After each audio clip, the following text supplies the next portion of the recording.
homem pantaneiro vive sob o ritmo de um mundo de águas, bichos e aves. Se embrenhou por aqui há 200 anos. Aprendeu o quanto é pequeno diante de tanta beleza na maior planície alagada do planeta. A natureza é a sua religião. A força divina manifesta-se nas águas, nas estrelas, nos animais, na crença, na alma de quem mora no Pantanal.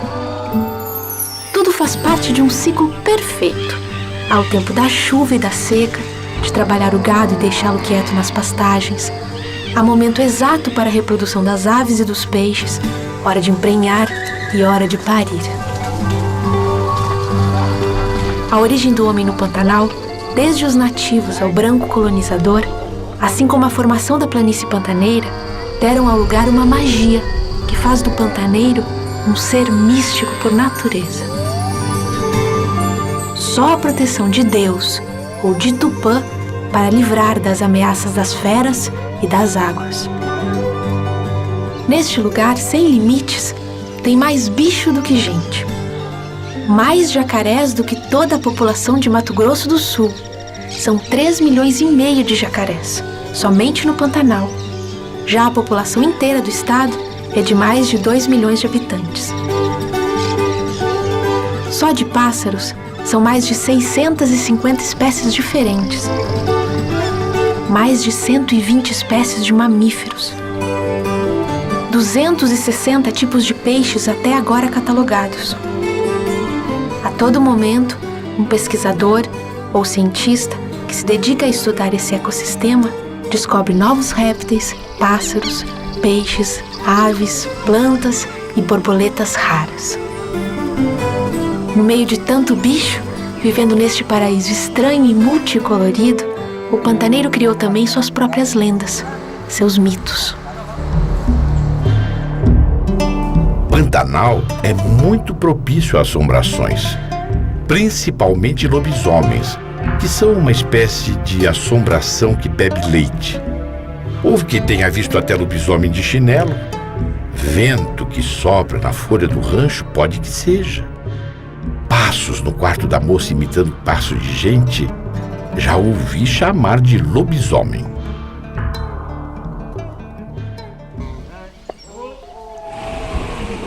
O pantaneiro também acredita em assombrações, mulas sem cabeça e pés de garrafa. O mito do minhocão fala de um ser monstruoso que mora na profundidade das águas e impõe medo e respeito na região. O minhocão, eu com o tempo vim descobrir que ele alimenta, bem dizer, o rio Paraguai.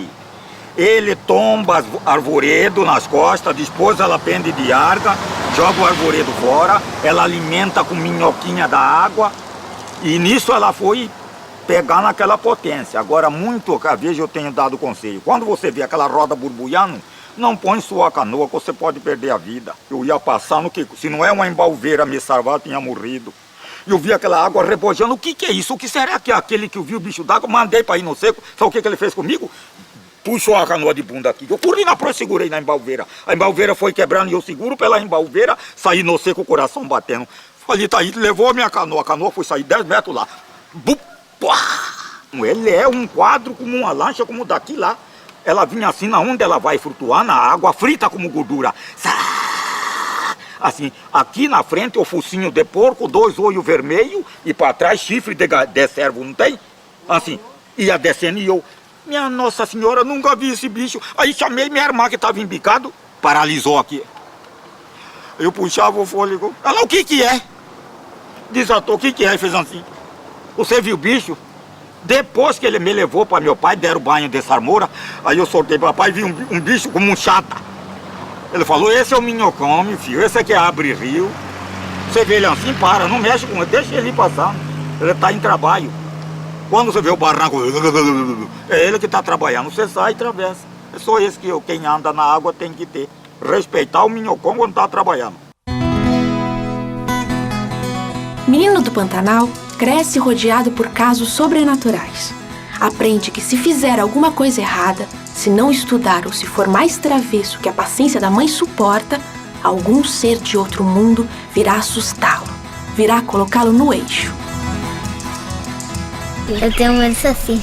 Ele fica todo dia bem ali, ó, perto daquela casa ali assobiando.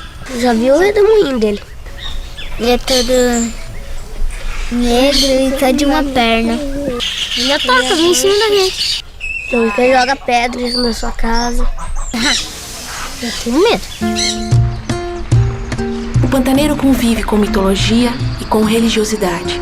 É temente a Deus e muito supersticioso. Prova de sua superstição é ver na entrada de quase toda a fazenda uma carcaça de cabeça de boi. Coloca essas peças assim porque acredita que espantem mal-olhado, pragas e doenças, secas e cheias prolongadas, picadas de cobra, ataque de onça faminta ou queda brusca do cavalo longe de casa.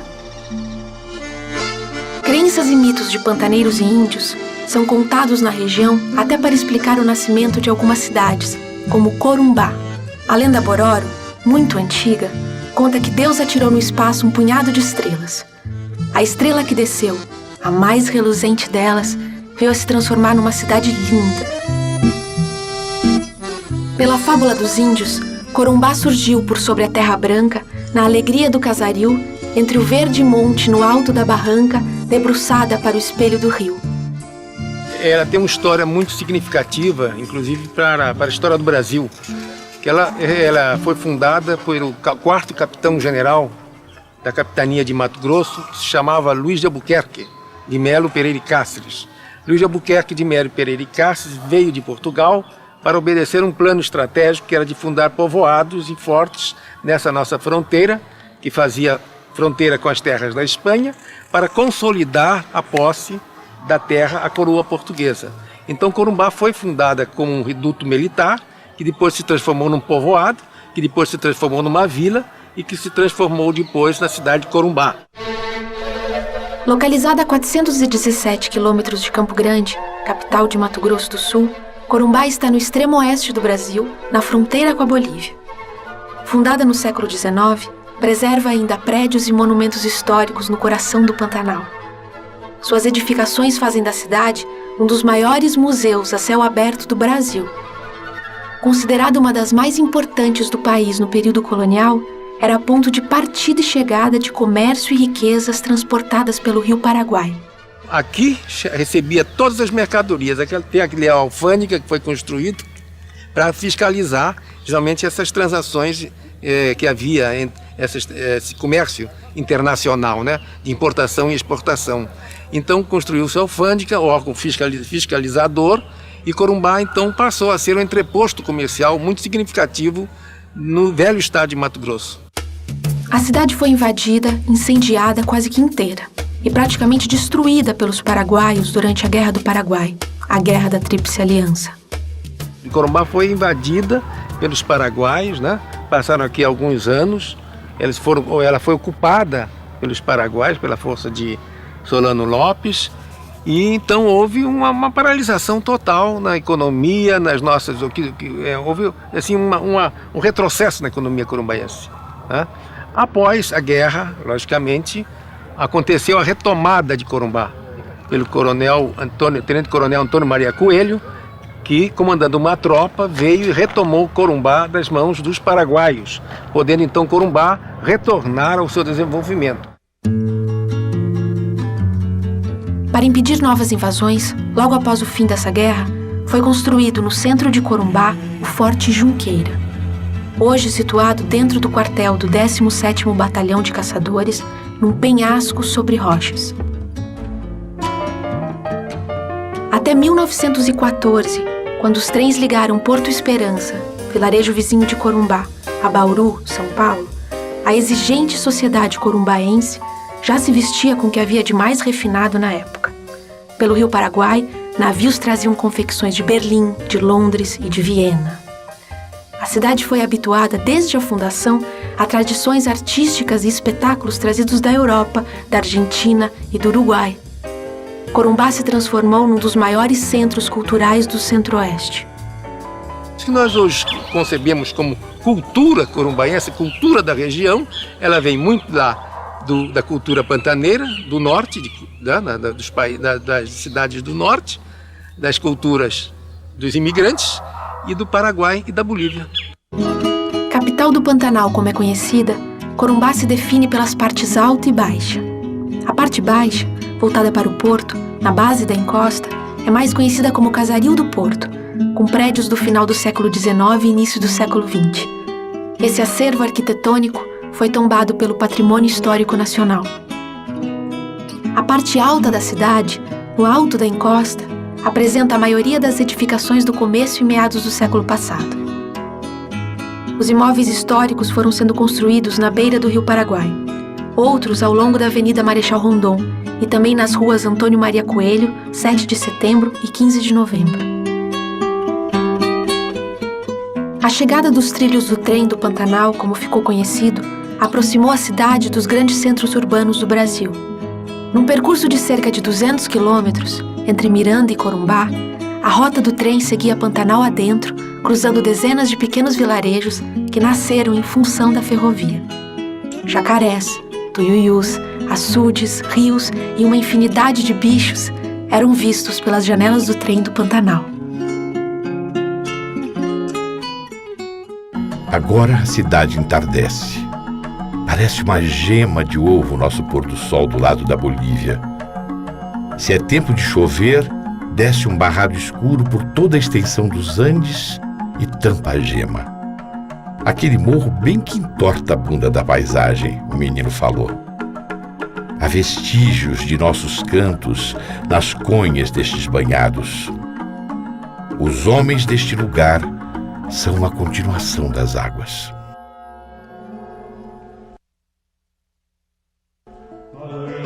A religiosidade está presente no povo pantaneiro. Das mãos de uma artesã corumbaense, surgiu a imagem de Nossa Senhora do Pantanal, santa escolhida para proteger o pantaneiro e a natureza. Reconhecida oficialmente desde 2002 pela Igreja Católica, a Nossa Senhora do Pantanal nasceu na Casa do Massa Barro, em Corumbá. Esta imagem, com o bispo Dom Milton Santos, recebeu o título então de imagem de Nossa Senhora do Pantanal. Por quê Nossa Senhora do Pantanal? Porque ela tem as faces do povo pantaneiro. Quem olha para Nossa Senhora do Pantanal percebe que ela tem a face mesmo desse povo sofrido de Corumbá, um povo misturado, um povo que é um pouco boliviano, um pouco brasileiro, um povo que sofreu muita influência. Nossa Senhora do Pantanal é a Mãe de Deus que se mostra de uma maneira pantaneira para nós aqui. As imagens da Santa Padroeira do Pantanal continuam sendo feitas na Casa do Massa Barro. O local foi criado para ensinar meninos carentes a trabalhar com artesanato. Aqui também são produzidas imagens de pássaros e bichos pantaneiros. As peças são vendidas para o mundo inteiro. O trabalho que mais tem saída, que tem um melhor movimento, né, são as peças, né, sacras, e as peças mesmo que envolvem os pássaros, né, árvores, né, os bichos mesmo do Pantanal. É um trabalho que envolve muita imaginação, né, e com certeza contribui muito, né, para manter uma fauna e uma flora que é tão rica do nosso estado.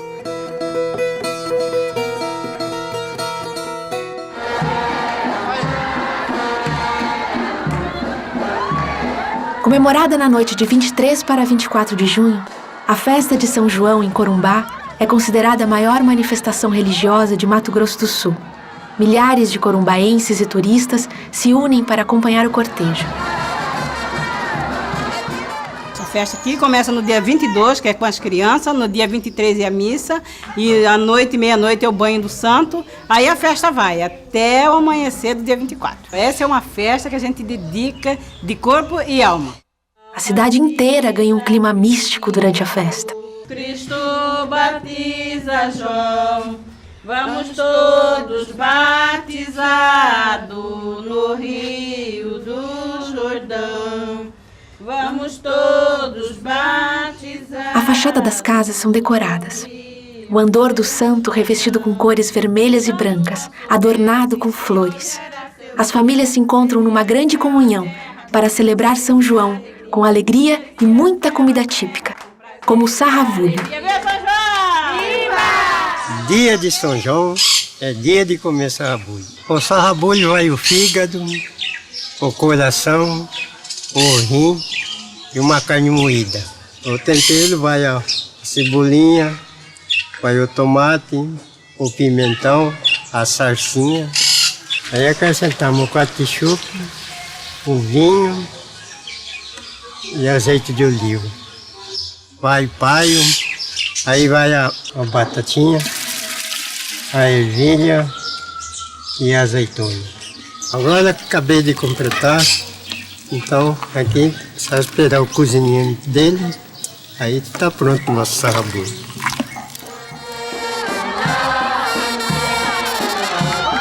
A música sacra é mantida até o final do percurso. Os romeiros cantam hinos religiosos, alternando durante a procissão com marchas de carnaval. Outra paixão de berço do corumbaense. A ladeira que dá acesso ao Porto Geral, para onde seguem os romeiros, fica toda iluminada com velas. São muitos os grupos que descem a ladeira.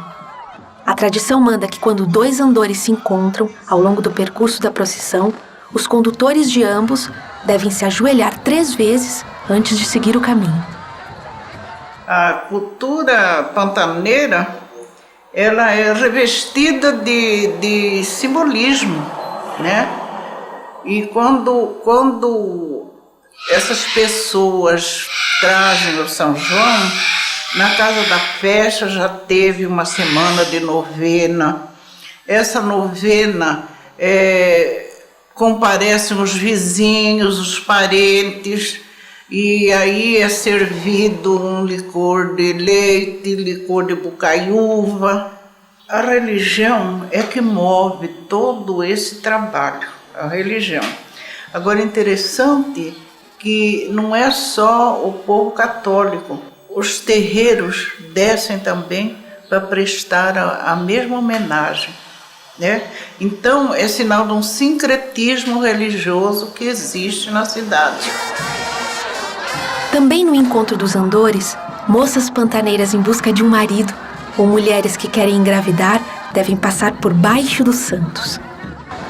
São João, em Corumbá, e na cidade vizinha, Ladário, é tido como o santo casamenteiro, ao contrário das demais cidades brasileiras, onde o Santo Antônio é o padroeiro dos matrimônios. Tradição nossa, passava debaixo do andor. Quero arrumar um pretendente, né? E diz a tradição que passando 7 vezes a gente consegue. Eu pretendo casar outra vez, sou viúva. Tá bastante sorte. Sorte e felicidade. Se a pessoa tem fé, tudo ajuda. O ponto alto da festa de São João é o ritual de se olhar nas águas do Rio Paraguai. Quem não enxergar a imagem do santo refletida na água, não viverá até o próximo ano. Deus disse: vou ajeitar a você um dom. Vou pertencer você para uma árvore. E pertenceu-me. Escuto o perfume dos rios. Sei que a voz das águas tem sotaque azul. Sei botar cílio nos silêncios. Para encontrar o azul, eu uso pássaros. Só não desejo cair em sensatez. Não quero a boa razão das coisas. Quero o feitiço das palavras.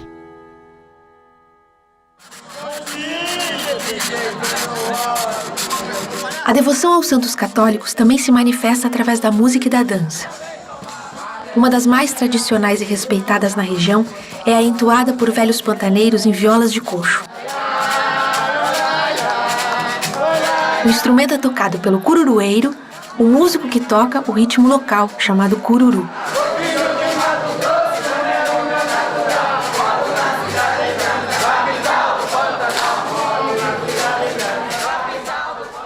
A viola de coxo é talhada de acordo com o tamanho do braço do tocador.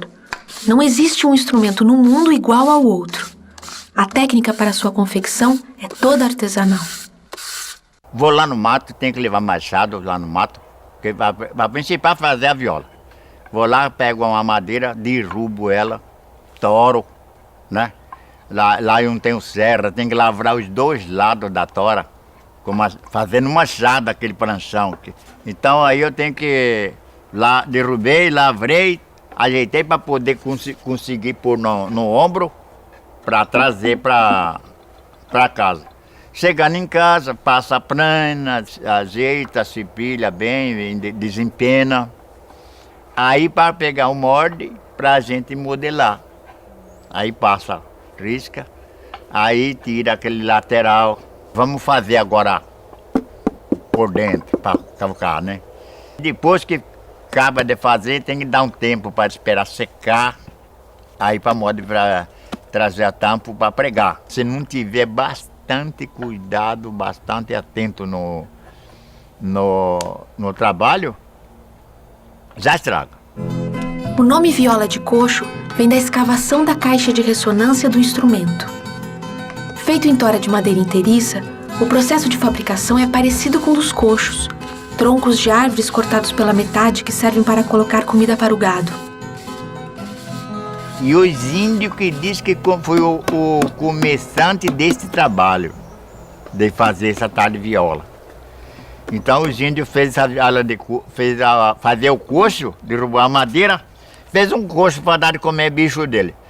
Cavalo, porco, vaca, o que ele comia no coxo, né? Aí sobrou a ponta da madeira, por exemplo. Aí ele, nessa época, já estava sabendo que ia precisar economizar madeira. Ele já começou a aproveitar essa ponta, não queria derrubar outra. E aí foi como... apelidou a viola, já deixou esse nome de viola de coxo, porque era sobra do coxo. Quando fica pronta, a viola de coxo parece muito com o alaúde, um instrumento medieval europeu, espécie de avô do violão. O que nós usava era corda de bugio, aquele preto, e aquele outro, aquele que tem espinha, ouriço. O ouriço, então, era em primeiro lugar, era a corda de primeira. Você chegava numa festa que você foi com uma viola encordoada de corda só de ouriço, você estava falando assim, eu estou armada. Desta vez eu estou armada, a corda da minha viola é só corda de ouriço. Nem todo cururueiro fabrica sua viola de coxo, mas todo artesão de viola de coxo é um cururueiro. Ele só termina de talhar a madeira quando esta revelar fielmente o som peculiar do instrumento. Esses artesãos são verdadeiros escultores de som. Eu sinto feliz principalmente quando a gente está trabalhando e está correndo tudo bem, que está dando tudo certo. Instrumento pronto. A festa começa. Mas parece uma brincadeira que envolve trovas, desafios, louvação a santos e muita diversão. Toda viola de coxo leva uma fita colorida amarrada no braço. A fita é uma marca de religiosidade, de devoção a algum santo. A amarela homenageia São Conceição. A verde, São Gonçalo. A rosa, São João. A fita vermelha é para o Senhor do Divino. A branca, para Nossa Senhora das Graças. Cada moda que um cantador entoa é para um santo diferente. A música dos cururueiros tem tradição de mais de 200 anos no Pantanal. Os tocadores de viola de coxo embalam festas, shows, casamentos, procissões e principalmente as apresentações folclóricas do siriri e do cururu. Reza a tradição que só homens podem ser cururueiros. Eles tocam, participam, mas não a dança. As violas de coxo são acompanhadas pelo ganzá, um instrumento de fricção conhecido também como reco-reco. Feito em bambu ou taquara, é tocado com um pedaço de osso. O tamborim e o mocho não são usados no cururu, mas são instrumentos essenciais para o siriri, outro ritmo típico. O siriri aceita a participação das mulheres. Hoje, brincadeiras espontâneas de cururu estão cada vez mais raras. As rodas de cururu e de siriri só acontecem para marcar algum evento oficial em Corumbá ou Ladário.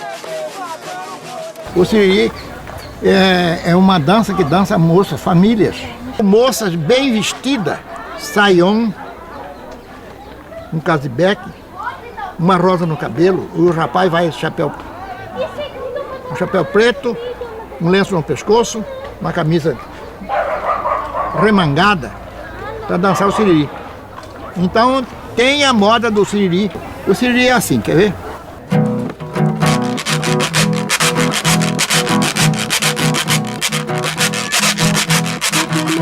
Mato Grosso não é como natural. Sou filha de Mato Grosso, não é como natural. Moro na Cidade Branca, capital do Pantanal. Moro na Cidade Branca, capital do Pantanal.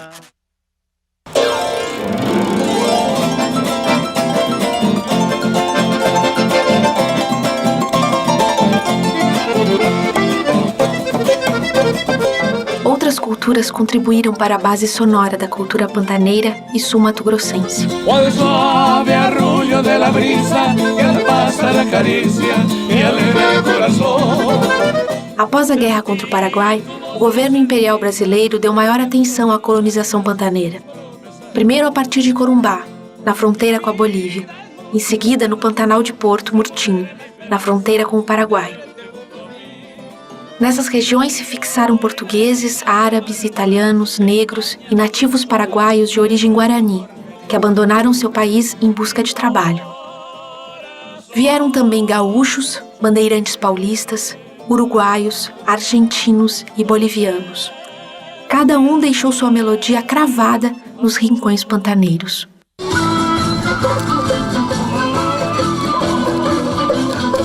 A música folclórica da Bolívia entrou no Pantanal por Corumbá. Influenciou a chamada música de raiz de Mato Grosso do Sul. A música andina, como é conhecida, traz até hoje a herança intocável de grupos étnicos que habitavam o centro da América Latina milhares de anos antes da chegada dos espanhóis. Zamponha, charango e quenas, feitas de bambu, reproduzem sons milenares de um povo que tem muito em comum com o pantaneiro. Também é meio índio, meio bugre. A convivência com países vizinhos de língua espanhola se acentuou nessa região do Pantanal por causa do comércio. A rota do intercâmbio comercial que abastecia a Bacia do Prata saía do Rio de Janeiro e passava por Porto Alegre, no Rio Grande do Sul, Montevidéu, no Uruguai, por Buenos Aires, na Argentina, e subia pelo Rio Paraguai, onde os navios paravam ainda em Porto Murtinho, na fronteira com o Paraguai, Corumbá, na fronteira com a Bolívia, e finalmente chegavam a Cuiabá, no Mato Grosso. Essa via fluvial transportou muito mais que mercadorias. A música paraguaia e o chamamé correntino, da Argentina, também desembarcaram no Pantanal, criando uma das tendências mais marcantes da cultura sul-mato-grossense: a polca paraguaia, a guarânia e o rasqueado.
tantas culturas se reflete na maneira como o pantaneiro se veste. Os vaqueiros incorporaram o hábito de usar calças jeans e botinas. Da cultura platina incorporou a guaiaca, uma cinta de couro para carregar o revólver e o facão. Na cintura, exibe a faixa paraguaia, esse adorno em volta do corpo que é usado para dar sustentação durante as cavalgadas. O chapéu é feito de palha do carandá, árvore nativa do Pantanal, da qual os índios fazem cestos e redes. Alguns pantaneiros preferem chapéus de pele de animais. O gosto pelo silêncio, o jeito de observar a natureza, o hábito de dormir em redes, andar de canoas, os banhos em rios e corichos, também vem da herança indígena. O pantaneiro é um tipo reservado e observador. Para matar a sede, o tereré é costume do qual não se abre mão. Na traia que carrega quando sai para a lida, sempre tem erva mate, guampa e bomba. O tereré é mais que uma simples bebida. É na roda de tereré que o pantaneiro conta seus causos, ri, brinca e discute quais os próximos passos na lida do campo. O tereré é um ritual de comunhão no Pantanal. Toma, né? Tomar o tereré, mata a sede, mas o cara acostuma com aquilo. Quando falta o tereré, aí nada tá bom. Fica tudo sem graça, dá dor de cabeça, né, companheirado, passa fome. Se não tiver tereré, não sai de trabalho. Dos sulistas brasileiros, o pantaneiro incorporou o hábito de comer churrasco. Na região, a carne de boi é muito mais que proteína, é parte integrante de sua cultura.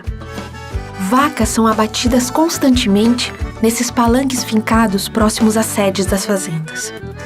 Conforme a quantidade de moradores, as carneadas, como são chamados os abates, aumentam proporcionalmente. O que importa é que a carne e o churrasco não faltem.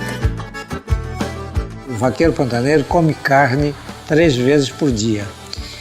E muita carne, e quase só carne. Arroz e feijão, eles chamam de mistura, porque o principal é a carne.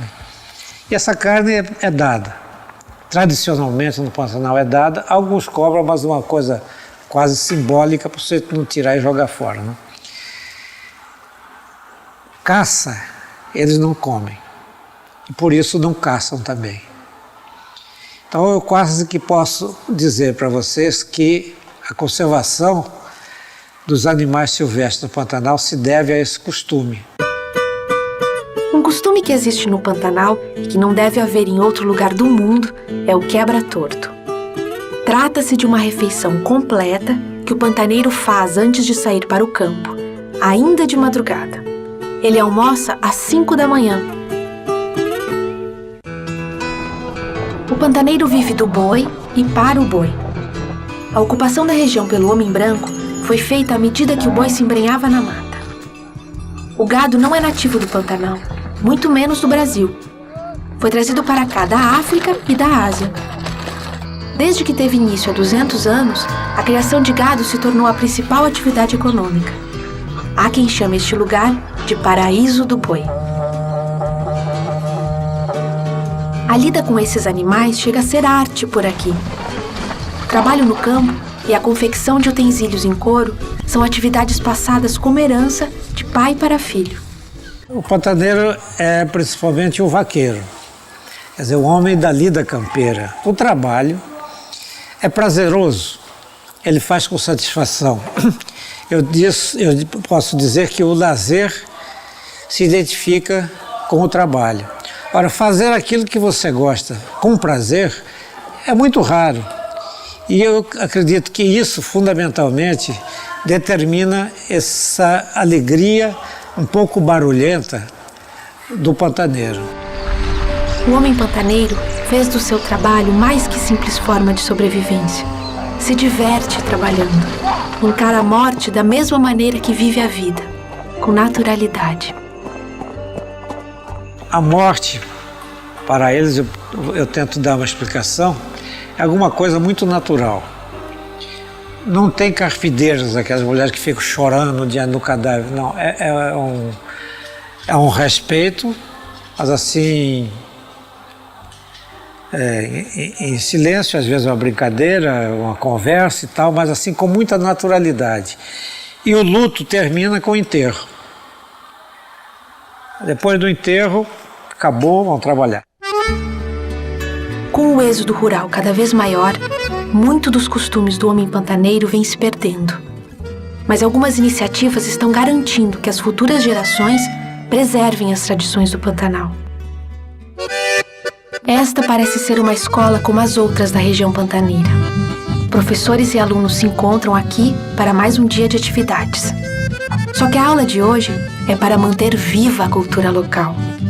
Crianças, donas de casa, rapazes e adolescentes estão se preparando para aprender a trabalhar o couro e também fazer a faixa paraguaia. Sapicó Pantaneiro é um projeto que a gente procura fazer o resgate da cultura pantaneira. Trazer aquelas tradições que já, assim, vem com o tempo se perdendo.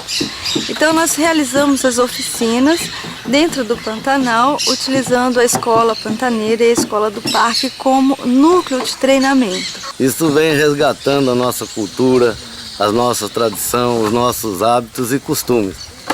E agregando também na economia familiar mais um incremento salarial. Isso é muito importante dentro de um projeto de desenvolvimento sustentável que todos nós buscamos. Projetos sem o apoio da comunidade a gente não consegue realizar. E nós temos tido assim, bastante apoio, principalmente dos proprietários das fazendas, que a gente fica uma semana na fazenda, né, e eles têm que liberar os funcionários para participar das oficinas, e nós temos tido bastante apoio da comunidade, porque o projeto é para a comunidade.